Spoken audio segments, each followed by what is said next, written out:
series. Starting from today, we are hoping to host one talk per month regarding Palestine and covering different topics and sectors.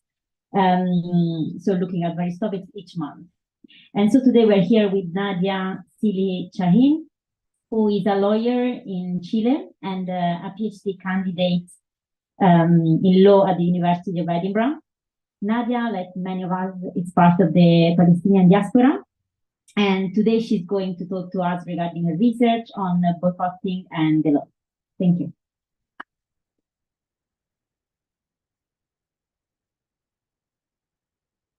Well, thank you very much. Thank you all for coming. I know it's really difficult today to go out because of the rain and the cold and well, you know. So yeah, highly appreciated that you are all here. So well, thank you very much for this generous invitation and introduction. I'm very sorry I haven't removed my coat because I'm really cold. But still I wanted, like, not in the most appropriate outfit. I want to share with you some keys regarding my research. I think that I'm going to speak for around 20 minutes. But after that, I'm really happy to answer all your questions. That's the idea, that you ask questions. So yeah. Basically, I'm going to refer to the right to boycott, and more specifically to the right to boycott in Europe. As you all know, the UK is no longer part of the European Union. However, it is still part of the Council of Europe. And the Council of Europe has a judicial organ, which is the European Court of Human Rights.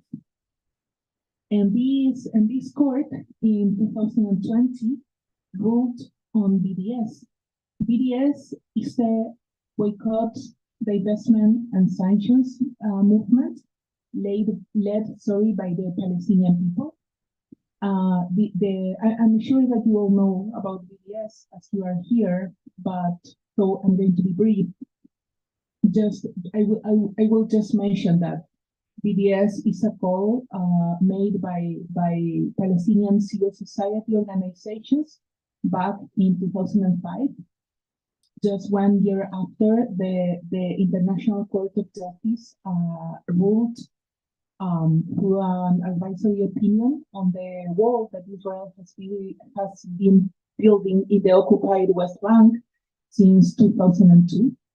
And what the court ruled was that this wall is illegal, that these territories are occupied, and to be honest, this is a really legal piece, especially now these days, because in this piece, what the court says, among other things, as I said, is that Israel doesn't really have the right to defend itself from the population that it's occupying. So that's crucial. Actually, the occupying power has the obligation to protect the population that it's occupying, not to defend itself from this population. However, as the international community, as always, did nothing at all for this ruling to be complied with by Israel. The Palestinians made this call for BDS. It's been more than 18 years since this call, and BDS has been growing and growing, and specifically, I would say, or especially, with every assault or aggression on Gaza, for example, or other huge crimes, because Israel is committing crimes against the Palestinians on a daily basis. But sometimes these crimes are really huge, like now that we are watching a genocide. The BDS grows even more. In this context, in 2008, from late 2008 to early 2009, Israel carried out a gas-led operation on the Gaza Strip. According to a report by the UN, following a fact-finding mission led by Judge Richard Goldstone, Israel committed the crime against humanity of persecution that time, as people didn't have any shelters in Gaza to hide or to protect themselves from the bombings. And also it committed several war crimes, right? So BDS efforts from 2009 onwards were intensified worldwide. As a response to that, in these Western democratic countries, especially the European countries, and also the US, Canada, anti-BDS efforts were intensified as well. So, for example, in 2010, in France, the former Ministry of Justice, Michelle Alliot-Marie, she issued a guideline, an administrative provision, basically giving this instruction to public prosecutors to go after BDS activists, and specifically they have to use a French law, which is the law of the freedom. I know the name is counterintuitive, but it's the law of the freedom of the press, which dates back to 1881. And this law enshrines a crime, which is incitement to economic discrimination on the basis of nationality.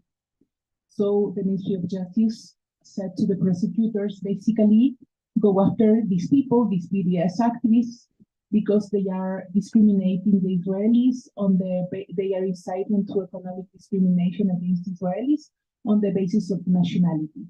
Meaning that if these people, these activists, are calling to boycott Israeli juices, for example, at the supermarket, is because they are discriminating against the Israeli people, because the Israeli people made the Israeli juices, if that makes sense. Like in France, they do this fiction. All of this, by the way, is still in place in France. However, this ruling that I am going to talk to you about, the European Court of Human Rights ruling, condemned France for violating freedom of expression of a group of activists. The context is that on the aftermath of this gas-led operation on Gaza, as BDS efforts were growing, several group of activists, honestly, were taken to court in France, and they were prosecuted under this criminal law. They were tried after this criminal law, and some of them were even convicted in a criminal law for calling to boycott products. So, a group of them took their case to the European Court of Human Rights, and the court in 2020, in June, ruled that boycotts, including BDS, is a protected form of freedom of expression and under Article 10 of the Convention, which enshrines freedom of expression. However, boycotts need to fulfill basically 3 conditions to remain lawful. So the first one of them, they need to be, the boycott activities need to be carried out in a peaceful way. For example, the court noticed that when these activists were in these supermarkets in France calling to boycott Israeli products, they were left eating and calling on people to boycott these products, but they were conducting these activities in a peaceful way. And this is why, for example, the supermarkets didn't present any charges against them, not even civil charges for, I don't know, economic compensation or any of that. So that's the first condition. Second, the boycott doesn't have to, the boycott call or the speech surrounding the boycott doesn't have to be a hate speech. As you all know, unlike the US, in Europe, hate speech is forbidden. So that's the case in most domestic legislations in Europe, not only in Europe, of course, but we're talking about Europe, including the UK, of course. But also at the regional level, it's you can't you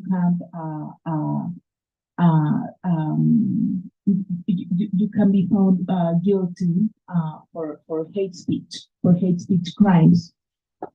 So there are different cases of hate speech. However, the one that the court has always punished is anti-Semitic speech and Holocaust denial.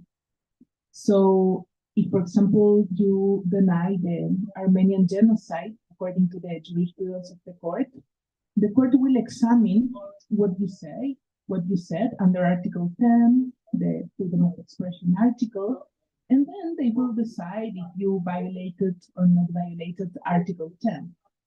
However, if you say something anti-Semitic or you deny this other genocide, the Holocaust, they won't even examine it under Article 10. They will just use Article 17, which is the article known as the guillotine effect, because they will declare your application as non-admissible.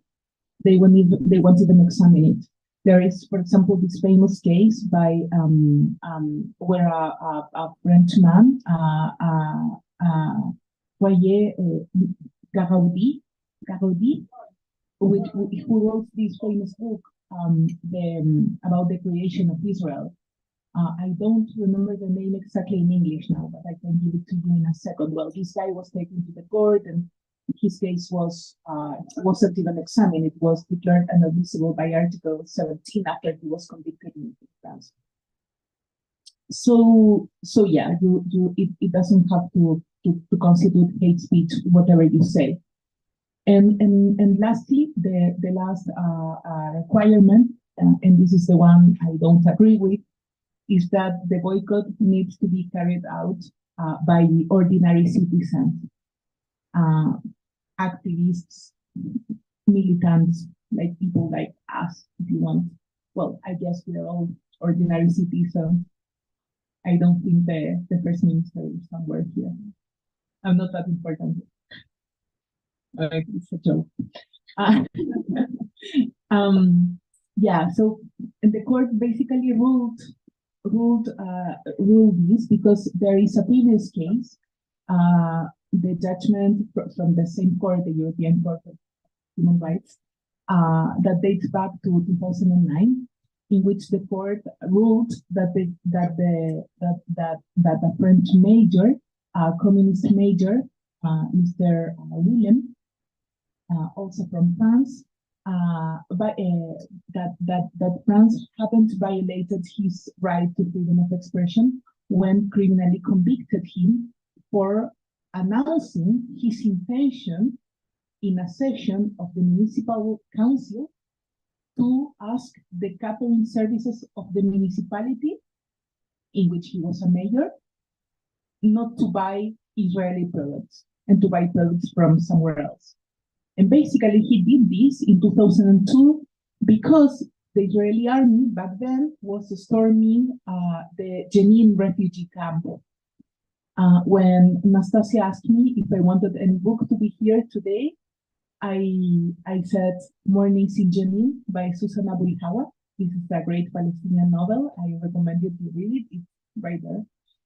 They are not paying for me to say this, but it's a really good novel, and it describes the facts that led the mayor to say that he wanted to boycott Israel at the end of the day. Well, he was taken to court and he was convicted in France. And the court ruled that as a mayor, he wasn't entitled to do this because he had to be impartial or neutral. I argue that politicians don't have to be neutral. They aren't. By definition, a politician is not neutral. Like when we vote for them, it's because because of his political views, not despite their political views, right? The court, even in the Baldassi ruling, said that it's not that a mayor or a public authority can't express his or her opinion, but a boycott is a call for action. And so that's more than just expressing an opinion. However, to me, every political speech involves a call for action, right? So I disagree with them. And regarding this, in the UK, there is this piece of legislation that they want to pass. It's still being discussed. This was introduced by the government of the UK earlier this year, and basically what they want to do is to prevent public bodies, including city councils, universities, etc., from divesting from certain countries or from companies that support certain countries. And specifically, they say that there is an exemption. If the central government is divesting from some country, for example, the central government is divesting from Russia, okay, the city councils will be able to divest as well. However, it says specifically that this exception doesn't apply to Israel or to the occupied territories, because it confuses Israel and the occupied territories. It doesn't even make the distinction, which, regardless of my own opinion, it's an important distinction in international law, for example. So yeah, like they would argue that they are not preventing people except for, I don't know, council representatives or university chancellors. They're not depriving people except for them from their freedom of expression, which is very similar to what they have been doing in the US, passing these anti-BDS laws in several states. In over 30 states, they have been passed already. And what they do is that they make people and companies to sign contracts when they are going to sign a contract with the state. For example, if the hurricane, I don't know, destroyed my house, so they are going to rebuild my house, they would ask me to sign a contract saying, okay, we are rebuilding your house, but you have to swear that you are not boycotting Israel and that you won't boycott Israel. So when these laws have been challenged in courts, in the state courts in the US, because the Supreme Court, by the way, the US hasn't dealt with these cases yet. What pro anti-BDS laws argue is that these belong to the realm of businesses. So it doesn't have to do with freedom of expression. This has to do with the investment, how each state manages its own funds. It doesn't have to do with preventing people from expressing themselves. However, all these, and I can speak for hours about the situation in other countries, in Germany, even though Sophia and Samagan can speak way more than I can about Germany, but also there is much more in France and in Austria and etc. But how all these create this chilling effect, and people are afraid, from speaking speaking up against Israel, to call to boycott Israel, because boycotts are not. I always say that boycotts, even though by definition they are about withdrawing patronage, about avoiding, about not buying certain things, about not attending certain, But at the end of the day, I think that the most important part of boycotts is the political activity that they entail. Like, it's the part of speech. Like when you explain why you are boycotting this, boycott campaigns, And this is what, for example, the movement for racial equality, for civil rights in the US did. When Black people boycotted businesses in the US owned by white merchants, the important thing was speech, like teaching. Boycotts are a lot about educating people. So of course that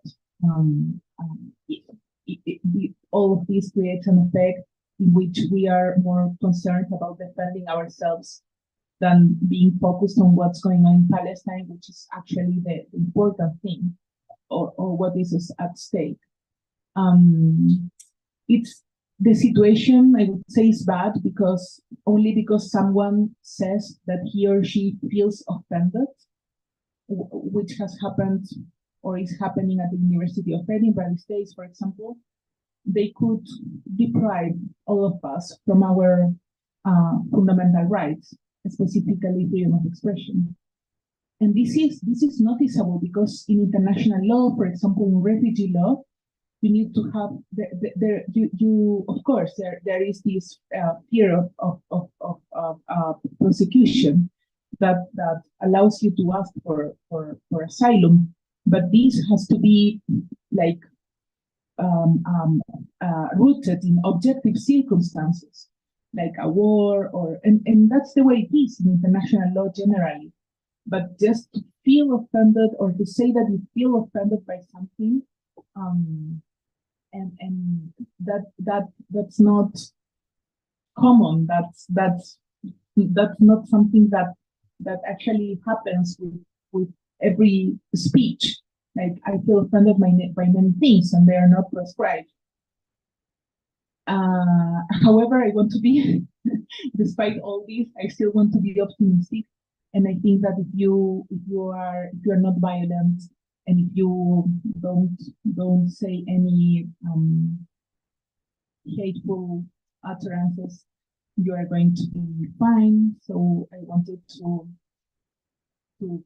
give a message of hope, and to say that well, you all know that South African apartheid came to an end due to international pressure.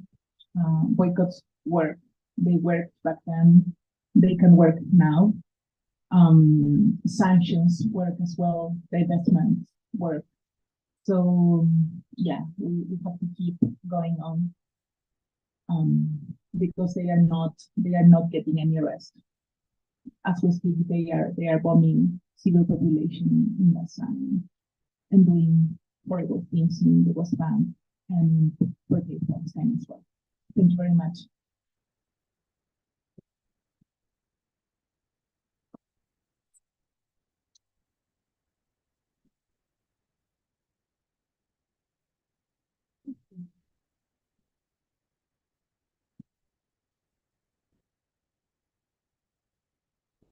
Hello, thank you for being here for me as well. My name is Sophia. I will be starting the conversation, and then we'll open the floor for questions. Because we're being recorded, you can ask questions towards us, and I will repeat them to Nadia so the mic of the camera gets it. Okay, thank you very much. Nadia, my first question comes from actually the end of your speech. We have a very successful example of boycotting, one of in South Africa, the apartheid. Can you draw some parallels for us of what happened there, and what can we learn from how that was organized, and what similarities and differences do we have between the two situations? Yes. Yeah, thank you for the question. So apartheid South Africa was established back in 1948, the same year that apartheid Israel was established as well, and the same year that the Universal Declaration of Human Rights was proclaimed. However, this apartheid regime in South Africa fell in the early 90s, and in 1994 it became a multiracial democracy with Nelson Mandela as its president. Apartheid Israel is still there, as we know. And of course, the regime is not the same. They have similarities, basically racial discrimination, I would say, against Black in South Africa and against Palestinians in Palestine. Still, they have differences, of course. These are two cases of settler colonialism. But in the case of South Africa, the 80% of the population were Blacks. And basically what the whites did was to exploit a Black labor. They would pay them very, very low fares, and they would exploit them and prevent them from basically mixing with the whites. That's why, for example, in South Africa, Blacks weren't allowed to vote, because if they would have voted, they would have defeated the apartheid regime. I always mention this because when Israelis or pro-Israeli people defend apartheid, they defend Israel, they would say, no, but look, in Israel, Palestinians vote. South Africa, they couldn't vote. Therefore, this is not an apartheid. Yeah, but in Israel, Palestinians are only the 20% of the population. Like, even if they vote, they wouldn't change things really by voting.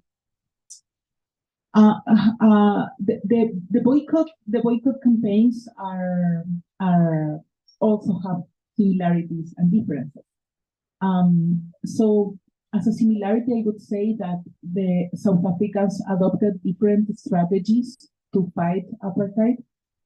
They would not only call to boycott, but they would also practice armed struggle. Which is the same than in Palestine. The Palestinians have adopted different tactics to fight their oppressors.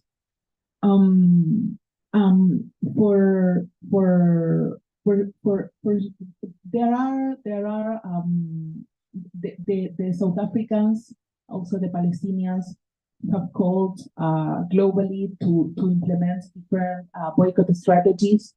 So, for example, academic boycotts, sport boycotts, which were very, very important in the South African case, economic boycotts, and also divestment. In the case of academic boycotts, for example, there is a big difference because the Palestinians are not calling to boycott individuals; they are only calling to boycott institutions and individuals who are representing these institutions. But the South Africans would call Black South Africans to call any white South African academic, essentially. And even doing that, people in the West, they would endorse the boycott. Actually, there are some, for example, academic institutions in the US that did endorse the boycott of South Africa, but have refused to endorse the boycott for a free Palestine, which is kind of noticeable, especially because, of course, I don't want to downplay the suffering of the South African people, but we never see a massacre as the one we are seeing today in Palestine. They will never commit a genocide against them, and even if they did never kill children as they are killing children now in Palestine, for some reason it was easier to boycott South Africa. I think that Israel has its lobby groups and they are really powerful. They have so much money, and people are afraid of them. I think that's one of the reasons to explain that. We can speak about that later on if you want, but yeah, the things that is at some point after city councils and universities and everybody, like countries from the global south, endorsed the boycott of South Africa. At some point, of course, these important states, members of the Security Council at the UN, adopted sanctions against South Africa. And that's when actually South Africa fell, the apartheid regime, I mean. Yeah, so that's what we need. We need the US to stop funding Israel. To be honest, Israel is a small country. It depends on, it's reliant on international aid. It relies on the European Union, on the United Kingdom, the US. That's it. If they stop arming Israel, funding Israel, Israel won't be able to keep committing these crimes. And to be honest, it's not about an opinion that I am giving to you. This is international law, like international states in the international community. They have the positive obligation that when a crime that is enshrined in a jus cogens norm or peremptory norm, which are norms that don't admit derogation in international law, such as the prohibition of genocide, apartheid, torture, of annexing lands by using force, etc. When a state is violating any of these, the rest of the state, of course, has an obligation to stop doing it and to compensate those that have been harmed, etc. But also, despite international criminal law that prosecutes individuals, right? So Netanyahu is going to be taken to the International Court of Justice, hopefully, sorry, to the ICC, the International Criminal Court, not the International Court of Justice. But not the state of Israel, but the person, because individual, because it's a criminal court. But in the case of the responsibility of the states, third states have also an obligation not to cooperate, not to assist the state that is committing the violation. And if the state persists on this despite their efforts, but they haven't made any effort, they have the obligation to sanction the state. And by sanctioning, I don't mean invading Israel, killing Israelis. I mean sanctioning Israel, what they did with South Africa, what they did with Russia last year, just expelling them from the UN, from the Council of Europe, etc. And yeah, that works. Like for sure that works, but we need them to have the political will to do so, as they had in South Africa. Thank you very much. I would like to open the floor for questions. Any questions for Nadia? Yes.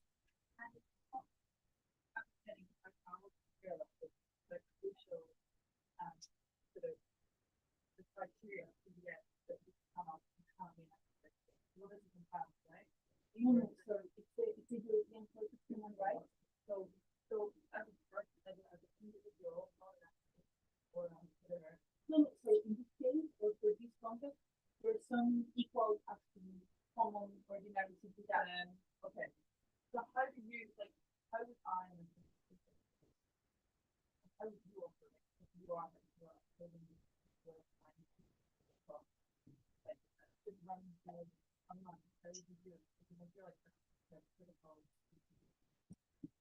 So the question is, how can an individual that's not part of a big organization can support the boycott movement on a day-to-day basis?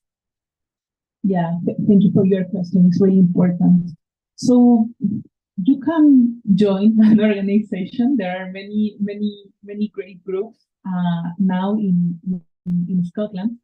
I am impressed in a very positive way by them. However, if you are not part of any organization, you can still boycott Israel. For example, you can avoid Israeli products at the supermarket. So for what I've seen, for example, it's really common to have Israeli avocados, Israeli dates at the supermarket. So I wouldn't purchase them. That's a form. Also, I think that it's important to educate ourselves, to speak about Palestine. If you are part of a collective or organization, any type of, you can maybe organize a talk, maybe screen a film, invite a speaker. I think something that it's really important in this part of the world has to, and correct me if I'm wrong, has to do with trips. So it's crucial, like not to be Israel as a tourist interested in, I don't know, seeing how beautiful and diverse Tel Aviv is. That's an important thing.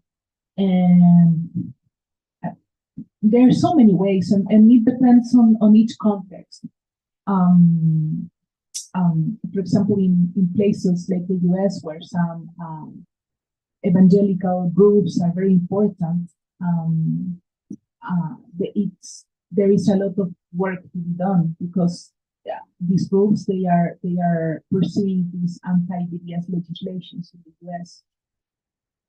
So yeah, community, like religious communities also have something to say about it, for example.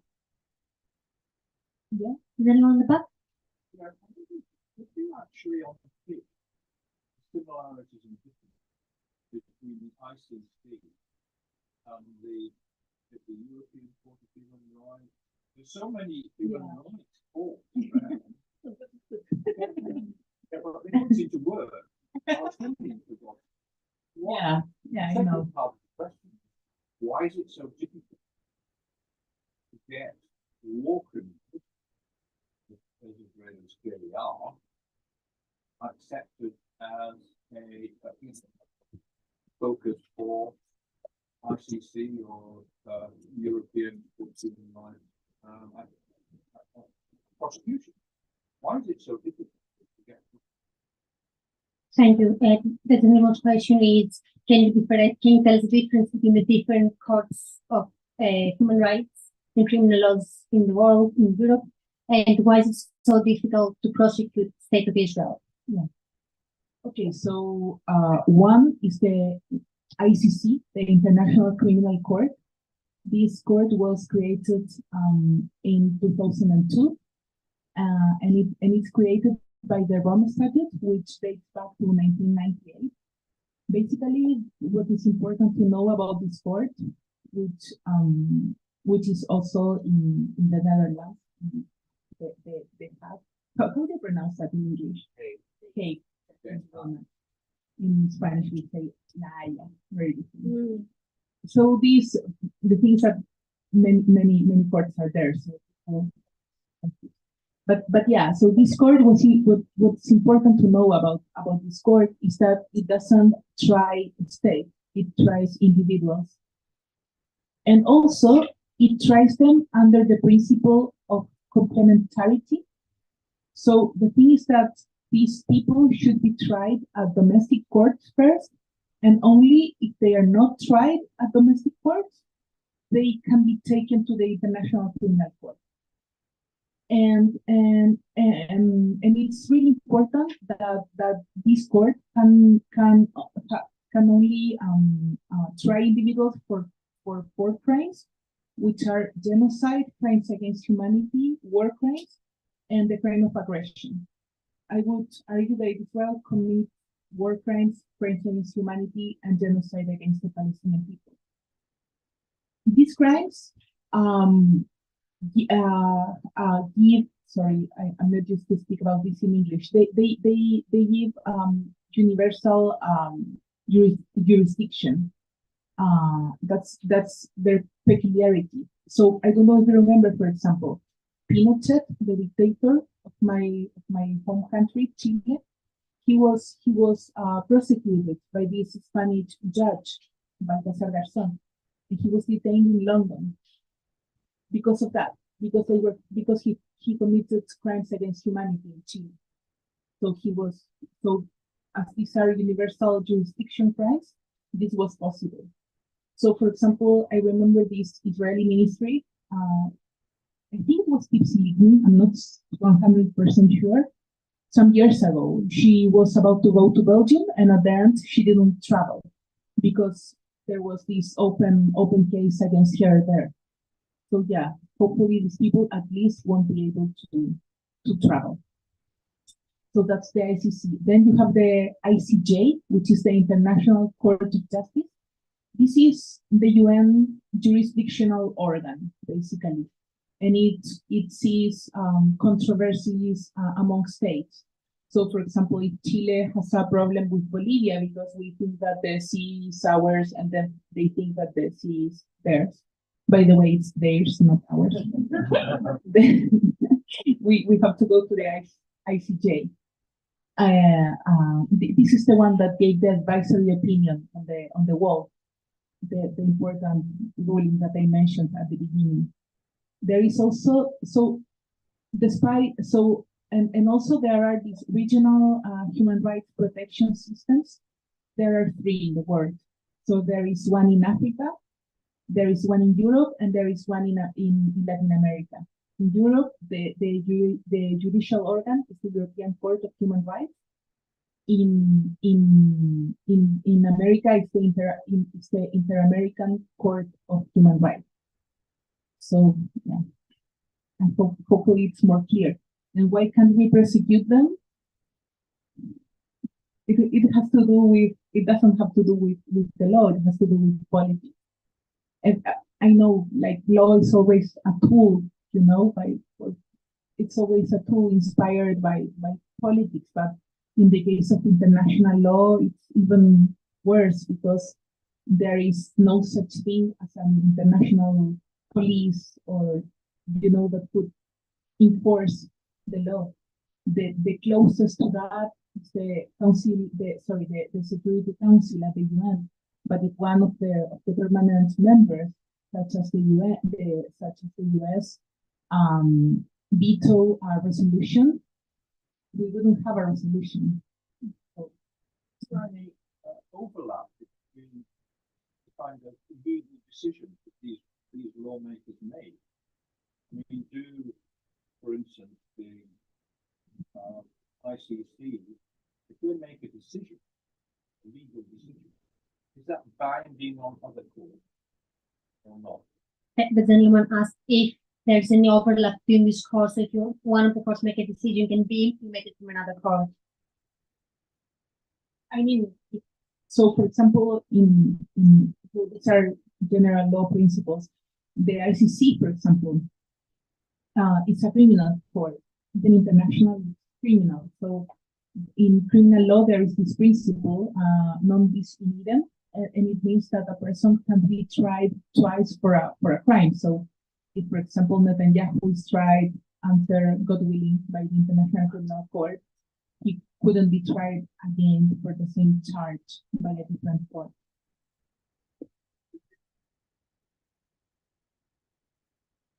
Who can bring him to court? Basically states, like, it's not that I can go like Nadia Silhi, yeah, I'm going to present a complaint. No, states. So, and also I think that the decision of the UN, for example, to do that, but there is this ongoing investigation on the case of Palestine from 2014, and the prosecutor has been so slow, like in comparison to the Ukraine-Russia conflict. They have been very, very slow. So there is this warrant against Putin, but we don't have anything like that. We started like 9 years ago, the investigation, I mean. And the things that the court needs to prove that it works, because otherwise we're going to end up thinking that it's only a court to try black people from Africa, white people from the West. Okay. Yes. How legal mechanisms are implemented through each other. So one thing we were thinking about the diversity thing, diversity planning, and one thing was using how useful is judgment or ruling that to do human rights when like national representation might prohibit whatever.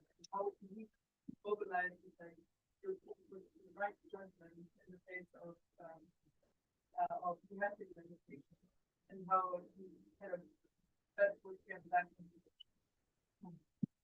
So the question here is, how can we use international court and the decisions there to support and build arguments against domestic courts that in order to legally mobilize.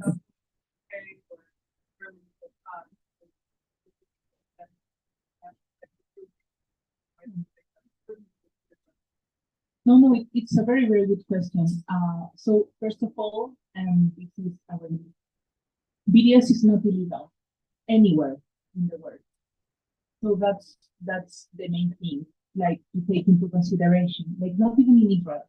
I mean, Israel is a civil offense, I think, so you can be fined for boycotting, because they passed a law with that objective in 2011. But it's not even a crime there. Like it's not illegal to do BDS anywhere. So that's important, and also it's really, really important regarding your question, the practical effect that the Baldassi ruling had, because, for example, when it was released, the judgment, there were many ongoing trials in Spain. For example, there was this trial against a group of activists from Valencia in Spain. These people have called a few years before to boycott a music festival, which was a human rights music festival, and a musician, Matis Yahu, I don't know if you have heard about him, I hadn't before the case, who is like, he's not Israeli, it doesn't matter, BDS targets complicity, not ethnicity. But this guy is like a strong Israeli supporter. Like he would give money to the Israeli army, and he's super proud of doing that. And he was about to perform in this human rights festival, music festival. So the activists, first of all, they, as we always do, like they called the festival not to have this guy, the singer. The festival didn't pay any attention to them, so they called to boycott this festival. They were taken to court, to criminal court, under the charge of anti-Semitic hate crime, and they were being prosecuted. Until the Baldassi ruling was released. And when it was released, the Spanish judge, just like quoted Baldassi, and he dismissed the case. So they were free of all charges then. And like this case, there have been more cases. I mean, in general, I would say that except for France, the judiciary has protected activists, even in Germany, you know. It's especially the government that are trying to prosecute people. And that's the case of France. I mean, even when the court ruled against France in 2020, June, some months ago, in October, the French government issued a note saying that they would continue to prosecute the activists. And moreover, the Macron government last year, administratively, they tried to cancel two Palestinian associations in France, Palestine Banque, and the other one I don't remember the name. And because of the Conseil d'État, in France they have this. In Chile we don't have that. I don't know here. They have these administrative tribunal, you could say, the Conseil d'État, and they overread these prohibitions. So yeah, I think that the judiciary has been protective of human rights, and the Baldassi ruling is a very good argument because it's a very good ruling, even though it misses some points in my view, but it's a very good ruling. However, still, like to be charged, to be taken to court, nobody wants that. I mean, some people do. Like some people, I think that some people, in my experience, want to be famous, want to be a rock star. But for example, I'm from Chile, like a country from the global south. I'm here studying. This is sponsored. I have a daughter, a baby daughter. I want to be taken to court. Like I don't want that, you know. And I think that for many people, it's like for me.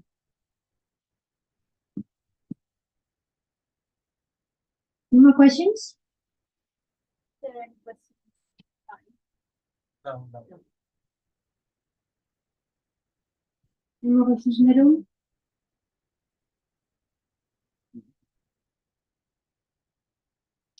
Yes, the lady behind you first.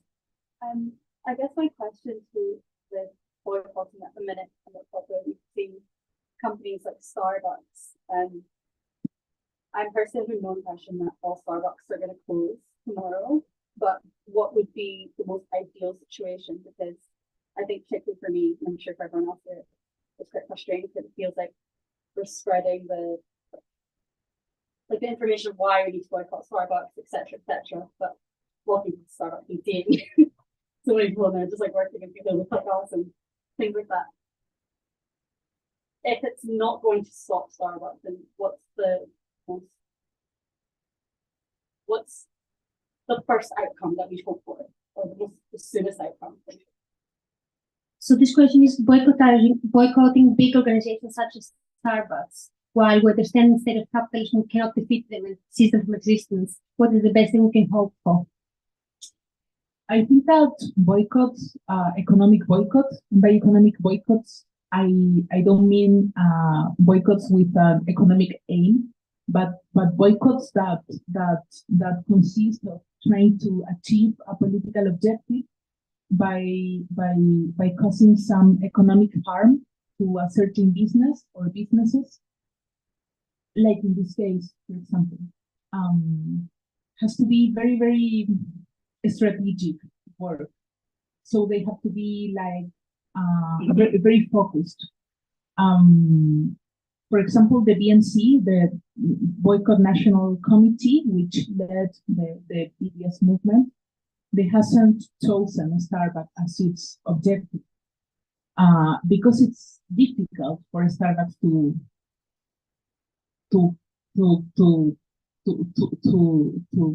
be broken. Personally, I have started boycotting Starbucks because I disagree with their policy. But if I choose to get coffee at Nero instead of Starbucks, I know that I'm not making a big change. Probably you feel the same. I think that this is like very timely to do political activity, like to explain why to boycott Starbucks. But I think that maybe, for example, in Morocco, I read that it worked, the boycott. Like they were about to leave Morocco, Starbucks, the Starbucks company. Maybe here that's not the case. Maybe here it would, I don't know, maybe it would work better to boycott some company that is complicit in some kind of arms business, maybe. I realized I didn't know about this thanks to the Students for Justice in Palestine at uni, that our university is investing money in arms companies.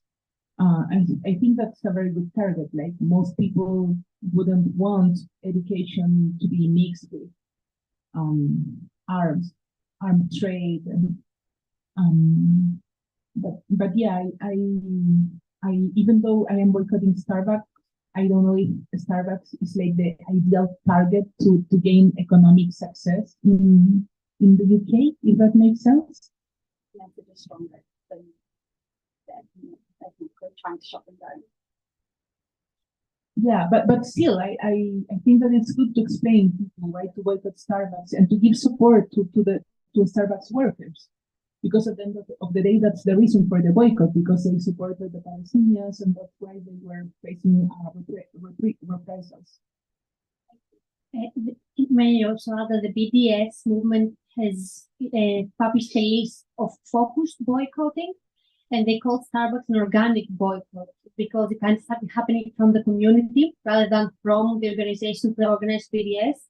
But they do say that we need to focus rather than spreading and start trying to boycott everything. For example, to boycott Amazon, I think it's really difficult, like to gain any achievement by boycotting Amazon here. I'm not saying not to boycott Amazon, but it's difficult. But maybe I saw that I don't know if maybe I didn't didn't read well, but they were calling to boycott one cafe at the University of Edinburgh, the cafe from the main library, right? Yeah, that's a very focused boycott. Because they want to divest from they want the university to divest from these companies, and as the university isn't doing that, students want to stop giving like extra funding to uni. Thank you very much. Thank you very much, Nadia, for sharing your wisdom with us and for giving us part of your research and that you spent such a long time working on. Thank you all very much for being here. Thank you for organizing with us. Thank you for asking all these insightful questions. And thank you for being with us in a moment of deep anger and sadness to exist within us together. Thank you very much. Thank you.